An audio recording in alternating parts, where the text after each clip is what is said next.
PB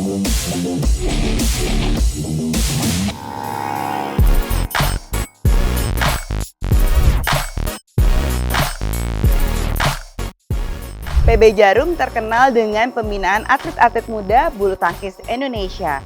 Saya sebagai seorang chef tentu sangat penasaran dengan menu-menu yang dikonsumsi atlet-atlet binaan PB Jarum. Gimana gizi dan nutrisi yang harus diperhatikan oleh atlet-atlet binaannya? Ikuti saya di Menjadi Juara.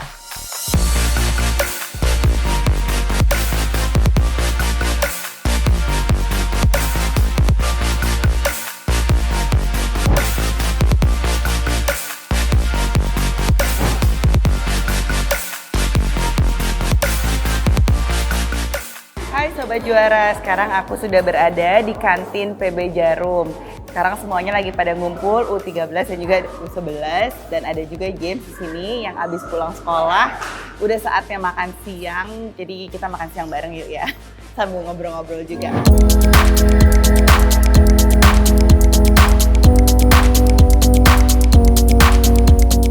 James, makan apa nih? Makan nasi uduk. Nasi uduk, ayam, bihun, telur, tempe orek, buncis. Terus ini ada apa sih? Jus alpukat ya? Iya. Udah makan?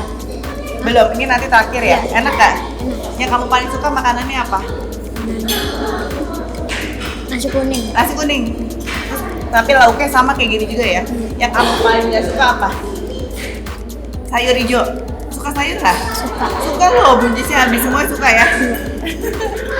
Nah, Sobat Juara tadi udah lihat makanannya seru-seru, tapi yang lebih seru adalah nilai gizi, vitamin, dan mineral yang ada di dalamnya. Nah, kita akan bahas lebih lanjut ya mengenai gizi-gizi apa aja sih yang ada di dalam makanan atlet-atlet binaan PB Jarum.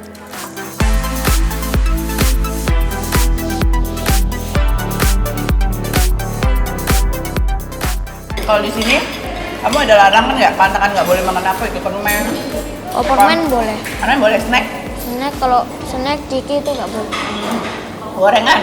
Gorengan boleh. Boleh. Snack nggak boleh. Kalau untuk manis-manis, boleh kayak es krim. Nggak boleh minum es. Nggak minum es? Iya, tapi nggak apa-apa biar sehat ya. Nah, Sobat Juara udah denger sendiri ya, gizi, vitamin yang mineral dan semuanya yang bergizi beragam berimbang ini udah diperhatikan oleh PB Jarum. Mau tahu lebih lanjut, siapa sih orang-orang yang berada di belakang layar untuk mengatur gizinya? Yuk kita lihat.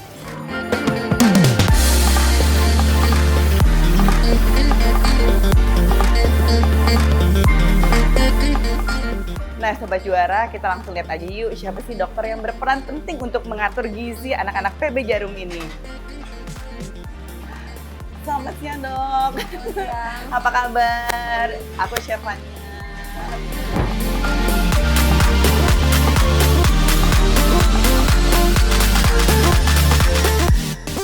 Oke dok, aku mau nanya-nanya ya, ini makanannya kan super lengkap ya dan juga benar-benar bergizi. Susah nggak sih sebenarnya mengatur apa sih yang harus mereka makan? Karena kan memang latihannya berbeda-beda. Terus mungkin kan juga banyak anak-anak tuh suka bosen makannya ini, makannya itu. Kadang-kadang maunya ganti-ganti terus. Gitu. Kadang-kadang ada yang suka, ada yang nggak suka. Itu gimana tuh dok mengatasinya? Kan tiap anak beda-beda ya? Iya. Nah untuk yang menunya sendiri itu akan berganti setiap 1 bulan. Nah itu saya dibantu juga para chefnya. Jadi mereka akan bikin menu selama 1 bulan dan digilir. Jadi tiap bulan itu nggak ada menu yang sama. Jadi bener-bener nggak yang cuma misalnya Senin tanggal 1, nah menunya misalnya nasi goreng, nah ntar tanggal 1 lagi itu nasi goreng, itu nggak kayak gitu. Jadi bener-bener divariasiin. Beragam gitu ya dok ya. Nah apa sih dok yang perlu diperhatikan untuk menjaga gizi seimbang para atlet badminton ini? Pada prinsipnya sama kayak anjuran Kemenkes. Jadi kan untuk para anak-anak itu harus ada karbohidratnya, harus ada proteinnya, ada protein hewani juga, ada protein nabati juga. Terus ada sayur juga, terus ada buah juga, dan kita juga nyediain susu ya tentunya. Nah itu digabung semua nih di sini untuk makanan atletnya sehari-hari. Nah ada perbedaan nggak dok pola makan untuk U11 dan U19? Untuk jenis porsi makanannya sih yang dibedain, tapi untuk jenisnya sendiri itu tuh sama. Jadi untuk karbohidratnya harus ada, proteinnya harus ada, dan lain-lainnya itu harus ada, itu sama kurang lebih. Cuma gram-gramannya itu yang berbeda karena kan tentunya porsi latihan itu juga dihitung sendiri dan lain-lainnya itu yang bikin bervariasi. Nah, kalau standar gizi utama yang harus dipenuhi ini apa nih, Dok? Harus proteinnya atau kadang-kadang mungkin karbohidrat beda-beda. Nah, kalau harus pokoknya karbohidrat boleh apa aja, vitamin apa aja, misalnya ada nggak eksistensinya harus ada protein segini gitu? Kita sendiri ada, karena berdasarkan hitungan kalori itu kan atlet udah dihitung nih berapa kalori yang terbuang. Nah, itu kalori itu yang kita dapat itu dibagi dari karbohidratnya kita harus berapa. Kalau biasanya kan 60-70% ya, berapa persennya dari yang kalori dia kebuang itu dimasukin untuk ke karbohidrat, masukin lagi untuk ke protein dan lain-lainnya. Tergantung juga mereka lagi fasenya apa juga, itu juga pengaruh. Atau mereka ada kondisi kesehatan lainnya, misalnya anemia, atau dia mungkin kebanyakan anemia, atau dia terlalu kurus atau terlalu gemuk, itu juga jadi pengaruh juga, atau dia dalam kondisi sakit. Nah, bagaimana sih, Dok, mengatur gizi para atlet ini? Karena kita di suatu klub yang atletnya banyak juga, jadi kita ngambilnya secara rata-rata. Jadi kita coba combine, dan itu juga berkat bantuan dari para koki dan teman-teman dari dapur ini juga jadi bisa, oh iya Dok, saya dapat masukan juga. Kalau enggak juga agak susah kan ya untuk mantau sekian ratus atlet. Iya, benar-benar. Kalau ada yang alergi nih, Dok, misalnya untuk kacang atau mungkin ada alergi untuk udang atau seafood, itu gimana nih, Dok? Oke, untuk yang alergi itu kita untuk sebelum masuk PB Jarum itu kita ada pemeriksaan medis. Nah, di pemeriksaan medis itu saya sebagai dokter, saya sendiri yang screening mereka itu sekalian untuk mendata apa mereka ada alergi. Alerginya pun dispesifikin, nanti hasil yang alergi itu apa nanti kita infoin ke tim dapur untuk mereka juga tahu, karena kan apalagi kalau anaknya masih kecil-kecil kan mereka di sini, jadi mereka juga terinfo, oh iya ternyata anak ini bukan nggak mau makan bahan makanan ini, tapi dia memang nggak bisa makan itu karena alergi kayak gitu. Nah, Dok, kita sambil lihat yuk, ini kan lagi mumpung ada yang Iya. ada rebutan garpu ini. Ini lagi mau nyoba ngambil makan satu porsi gitu, misalnya satu centong itu harus pas gitu atau 1,5 centong, itu gimana cara mengaturnya nih, Dok? Berapa Sebenarnya banyak pola dalam sama temen dapur sendiri itu kita udah ada koordinasi. Jadi misalnya ini berapa gram, terus ini juga ayamnya kita nggak sembarang ngambil ayam, tapi kita juga dihitung berapa gramnya, karena kan kita ngitungnya nggak berikut tulang ya. Terus yang sayurnya, terus kemudian protein nabatinya, terus juga ada protein hewani lainnya, terus ada supnya juga, itu juga kita hitung semua. Jadi hitungannya per gram. satu porsi begitu ya, Dok ya? Iya. Nah, gimana cara menentukan menunya untuk U11 dan U19? Jadi biasanya gimana tuh untuk Itu balik lagi kayak pengenalan masing-masing regu, karena kan kebutuhan masing-masing regu kan beda.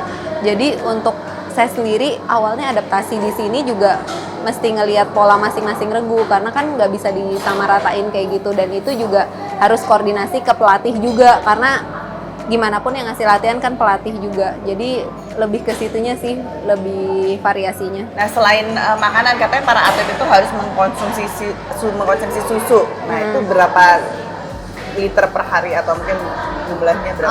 Kalau di sini susu itu sebenarnya dibebasin. Oke.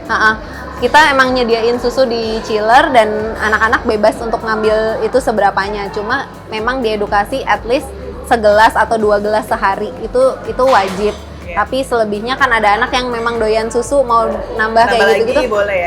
Boleh. Okay. Jadi memang sesuai dengan kalau dia mungkin lagi kebutuhannya banyak untuk susu, dia bisa akan banyak minum susu ya.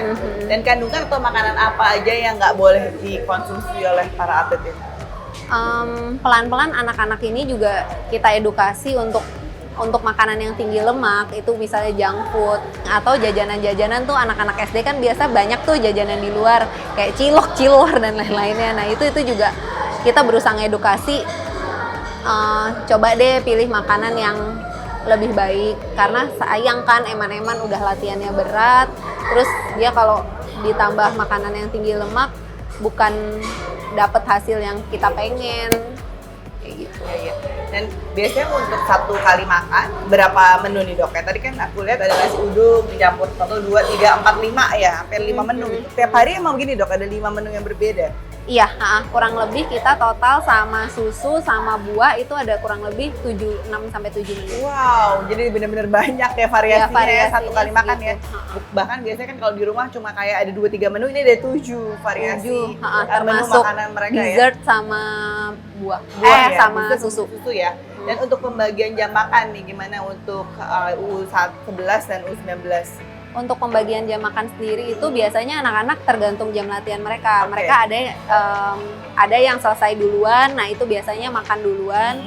Terus ntar yang selesai belakangan kayak ini, anak-anak yang ini baru selesai latihan, nah itu mereka baru ngambil makan. Nah, gimana kalau mengatasi rasa bosan itu? Mungkin kan diganti kayak tadi digilir ya, kayak sebulan sekali. Tapi kan mungkin mereka juga bosan deh, makannya masaknya itu aja gitu. Pengen yang kayak mungkin western food gitu, apa ada Italian food, apa diganti-ganti nggak kok? Itu digabung semua kok. Jadi ada western food, ada Japanese food. Jadi beda-beda ya? Iya. Tiap hari nggak semuanya selalu nasi uduk. Enggak selalu Indonesian food. Jadi mereka bahkan makan pagi pun bisa spaghetti dan lain-lain. Jadi memang benar-benar bervariasi. Ada treatment khusus nggak dok untuk para atlet yang mungkin body weight-nya under average gitu? Mungkin yang benar-benar kurus, terus pasti tes mungkin gizinya memang masih kurang gitu. Untuk itu biasanya akan koordinasi sama pelatih, sama dapur juga. Itu biasanya ada makanan tambahannya untuk yang itu. Oke. Tapi berupa semuanya makanan ya, bukan suplemen atau ada vitamin tambahan? Oke. Kalau vitamin kan memang secara daily emang kita kasih di sini. Tapi kalau untuk yang underweight nggak yang sampai butuh kayak gitu sih. Oke. Terima kasih banyak loh dok Ya, untuk waktu terima dan kasih. penjelasannya. Nah saya pengen nih lihat ke dapurnya gimana sih awal memasak makanan-makanan ini. Karena saya kan tukang masak jadi pengen banget lihat yang paling menarik dari PB Jarum ini yaitu dapurnya. Makanya kita langsung lihat aja ya sampai Jawa Barat. Boleh diantar dok aku ke dapur? Makasih.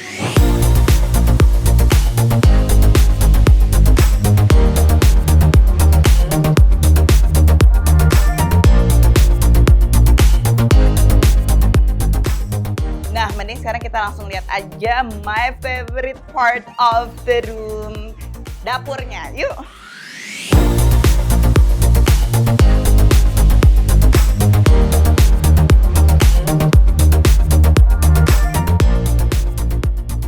Tanya nih dapur kita ini dengan Mbak Tuti chef kita. Halo Chef Tuti. Ayo di mana?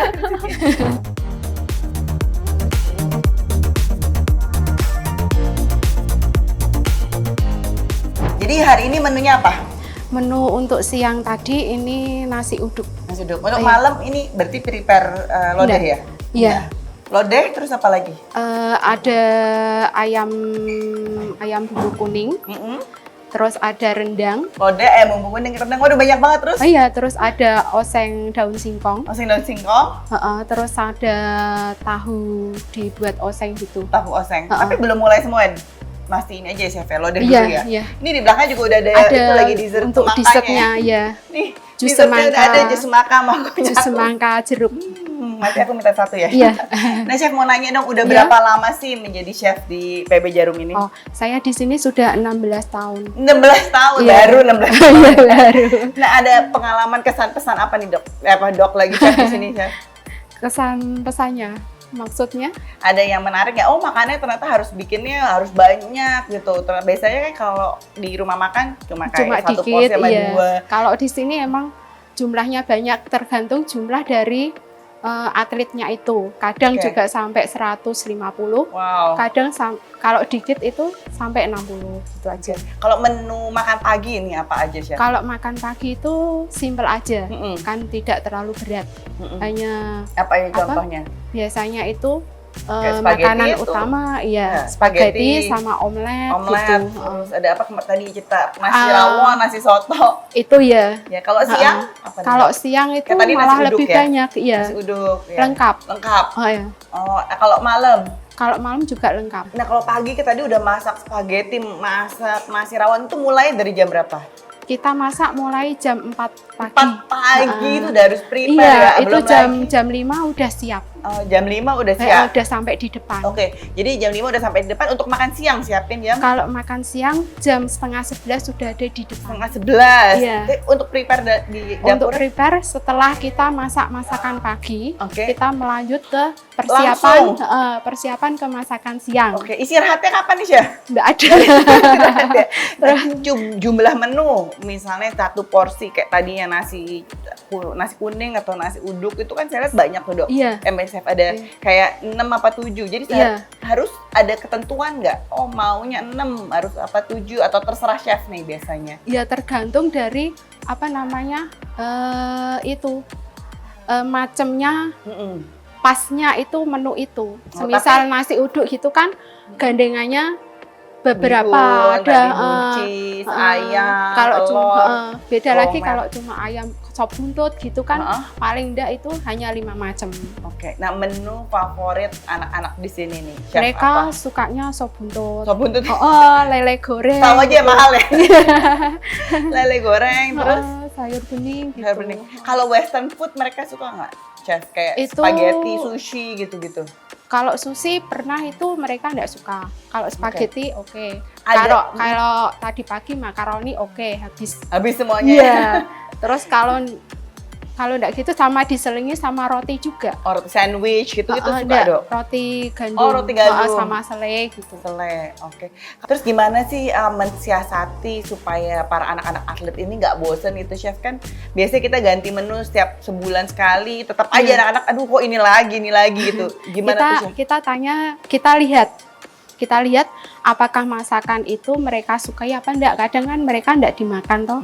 Nah, kenapa mereka enggak suka ini? Terus Oke. kita ganti. Nah, chef biasanya dapat ide menunya dari mana nih? Biasanya kan kalau menu tuh apalagi zaman sekarang ya ganti-ganti Oh, iya. terus gitu. Kayak sushi, tadi dalamnya ada kani, sekarang ada sushi, ada dalamnya octopus, Iya. macam-macam gitu. Apa chef biasanya lihat dari sosial media? Iya, atau dari sosial media, Terus dari biasanya Google gitu. dicoba dulu atau apa langsung dipraktekin? Biasanya kita coba sedikit gitu, baru kalau hasilnya bagus, Heeh. kita lanjut ke Semuanya semua, coba ya. terus kita cobakan ke anak-anak. Anak-anak. Kalau hari pertama mereka suka, kita lanjut, Terus kita lagi, taruh oh. ke bulan depan gitu. Nah, gimana chef kalau misalnya cuma kerjanya satu orang, kan pasti nggak mungkin ya untuk segini banyaknya. Satu tim Biasanya 2 orang. Satu tim 2 orang itu untuk satu kali piket satu hari. Iya.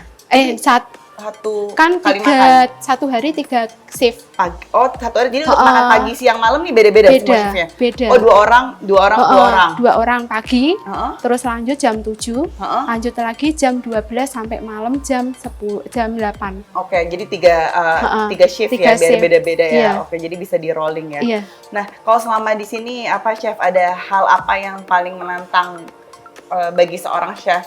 Menantangnya jika ada tamu banyak gitu. Gitu. Terus masaknya sampai kadang dulu pernah itu 250 Hmm. sampai tidak bisa istirahat sama sekali itu. Karena terus ya. Iya. harusnya. Ada nggak sih apa chef biasanya kayak tadi makanan baru gitu Iya. ya, dikasih coba-coba dulu, Iya. jadi kayak sampel kayak fast Kayak- food gitu. Kan bulan kemarin empek-empek itu. Empek-empek, Mencoba empek-empek itu sama batagor juga. Heeh. Itu mereka Tes dulu coba gitu. iya. Mereka suka apa Mereka enggak, suka, cocok apa iya. enggak gitu ya. Iya, terus lanjut. Biasanya dicobanya kapan tuh chef? Abis pas makan siang mereka kayak dipotongin kecil-kecil kayak sample food gitu atau Biasanya itu saya taruh di malam. di malam? Kalau malam gitu kan nggak terlalu banyak waktu yang Oke. Nah, terus pernah nggak sih chef dapat komplain gitu? Mungkin ada anak-anaknya, aduh ini chef nggak enak atau aduh chef kok iya, kayaknya komplainnya kurang seger gini, atau apa? biasanya itu Asin. makanannya asin gitu. Oh, gitu. Kita ya mencoba bicara sama yang piket itu tadi, makanya ini asin. Ada yang boleh request nggak?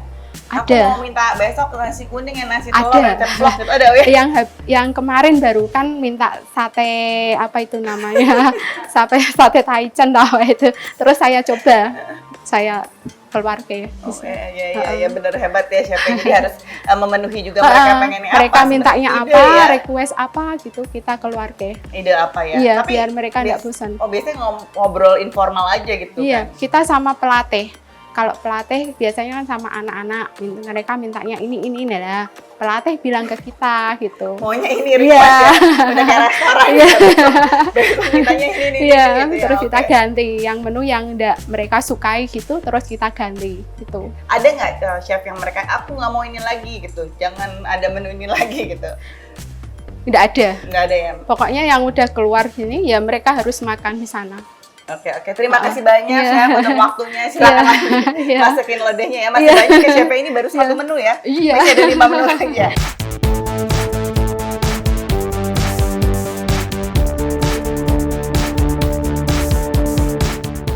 Ternyata menu makanan atlet binaan PB Jarum ini sangat diperhatikan gizi dan nutrisinya. Tidak lupa segala kebutuhan menu makanan atlet-atlet binaan ini sangat disupport penuh oleh PB Jarum. Kita masih akan banyak mengulik segala yang ada di PB Jarum ini, makanya tetap terus di Menjadi Juara.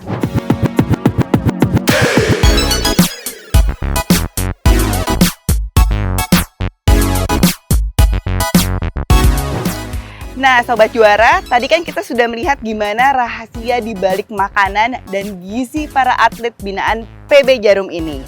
Maka dari itu, kejayaan olahraga menjadi tujuan utama untuk menyatukan dan merekatkan bangsa Indonesia untuk selalu menjadi juara.